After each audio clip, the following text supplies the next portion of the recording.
अस्सलाम वालेकुम एवरीवन, कैसे हैं आप सब। उम्मीद करती हूँ सब खैरियत से होंगे। चलें जी, आज हम बनाते हैं ऐसा पराठा जो जल्दी बनेगा और हेल्थी भी होगा, मज़े का भी होगा, जिसके लिए बहुत ज़्यादा चीज़ें नहीं चाहिए। हमें बेसिक सी चीज़ें चाहिए जो ऑलरेडी हमारे किचन में मौजूद होती हैं, और इसके लिए आपको बहुत ज़्यादा टाइम किचन में भी स्पेंड नहीं करना पड़ता। बाउल लें, बाउल में मैंने डाली है बारीक कटी हुई गोभी, बंद गोभी जिसे हम कहते हैं, और उसके बाद इसमें जाएंगे टमाटर, एक दो जितने आप पसंद करते हैं आप अपने हिसाब से डाल सकते हैं। और इसमें डालेंगे हरी मिर्च बारीक कटी हुई। ये मैंने प्याज बारीक बारीक काट लिए थे। बहुत मोटी सब्ज़ी नहीं काटनी, बारीक बारीक काटनी है ताकि वो उसी के अंदर ना गल जाए। और उसके बाद ये गाजर मैंने ली थी और उसको मैंने चौड़ा ही काट लिया था, बारीक बारीक, बहुत बारीक काटा था ताकि ये इसके अंदर गल जाए, मतलब कच्ची ना रहे, इसमें कच्चापन ना आए। ये सारी चीज़ें आपने ऐड करनी है और इनके अंदर फिर आपने ऐड करने हैं अंडे। अंडे जितने आप पसंद करते हैं, और 1 कप मैंने इसमें वाइट आटा शामिल किया है। आप इसमें अगर डाइट पे हैं तो बेसन यूज़ कर सकते हैं। मैं चूँकि डाइट पे नहीं हूँ तो मैंने थोड़ा सा वाइट आटा यूज़ कर लिया, लेकिन ये बेसन का भी बहुत मज़े का बनता है, वो भी मैंने बनाए थे। दोनों अंडे तोड़ के मैंने इसमें डाल दिए हैं, ये चेक कर लें आप। थोड़ी सी काली मिर्च, मुझे पर्सनली बहुत पसंद है काली मिर्च। थोड़ी सी लाल मिर्च डालेंगे, ज़्यादा नहीं डालनी क्योंकि ऑलरेडी हमने इसके अंदर सब्ज़ मिर्च डाली है। थोड़ी सी हल्दी जाएगी इसके अंदर, चिली फ्लेक्स जिसको हम धड़ा मिर्च भी बोलते हैं, और नमक, हस्बे ज़ायका नमक। इतना नहीं डालना जितना आप अपने रिश्तेदारों को लगाने की कोशिश करते हैं, थोड़ा कम ही डालिएगा क्योंकि अंडे में नमक फिर बहुत ज़्यादा फ़ील होना शुरू हो जाता है। इनको आपने अच्छी तरह मिक्स करना है, और ऐसे मिक्स करना है जैसे आपका दिल करता है कि आप अपने रिश्तेदारों को फेंटी लगा के उसके बाद उनको मिक्स करें, लेकिन आप नहीं कर पाते। चले खैर कोई बात नहीं, हम इसी पे गुस्सा निकाल लेते हैं। अच्छी तरह मिक्स करने के बाद ये देख लें आप, फिर मैंने एक तवा लिया। फ्राई पैन में भी बनाते हैं, लेकिन फ्राई पैन में ना थोड़ा उसको पलटने में मुश्किल हो जाती है, मुझे तो ऐसा लगता है।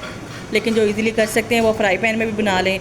तवे के ऊपर आपने अच्छी तरह घी लगा देना है, पूरे तवे पे अच्छे से बटरिंग करनी है तवे की, ताकि चिपके ना। जैसे ऑफिस में लोगों की, सीनियर्स की, कुछ रिश्तेदारों की बटरिंग करते हैं, खुश वो फिर भी नहीं होते। उसके बाद इसके ऊपर आपने ये सारा बैटर फैला देना है, तवे के ऊपर डालें सारी चीज़ें मिक्स करके अच्छी तरह, और इनको अच्छे से फैलाना है आपने।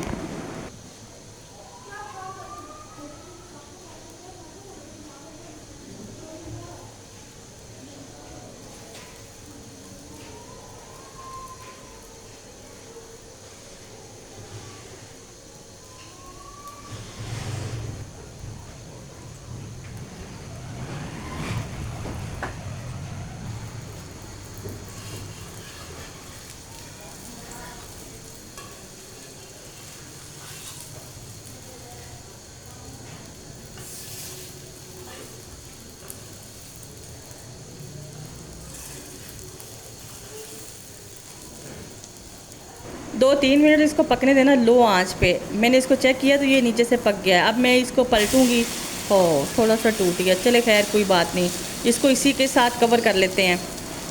और आपने इसको बार बार नहीं पलटना, इस तरह वो ज़्यादा टूट जाता है। अभी वो मेरे पास ना इसको पलटने वाला नहीं था कोई ऐसा सिस्टम, मैंने छुरी के साथ और इस चम्मच के साथ किया तो वो थोड़ा सा टूट गया है। लेकिन दोबारा इसको जब मैंने पलट दिया ना, अब उसके साथ फिर वो हो जाएगा कवर। और अब दोबारा 2 मिनट इसको नीचे से पकाएंगे और फिर देखेंगे कि ये पक गया या नहीं। चेक किया, पक गया था, निकालेंगे इसको, देख लें कितना मज़े के बने।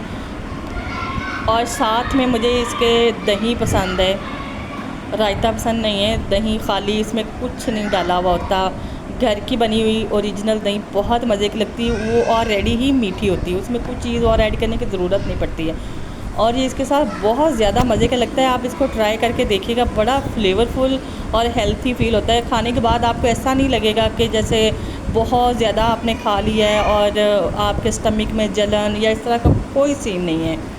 ये बहुत मज़े का लगता है, और आप बना के इसको ट्राई कीजिएगा। इस पर टाइम भी बहुत कम वेस्ट होता है, ज़्यादा देर आपको किचन में खड़े होकर पसीना बहाने की कोई ज़रूरत नहीं है। अपना ख्याल रखिएगा, मिलते हैं नेक्स्ट व्लॉग में।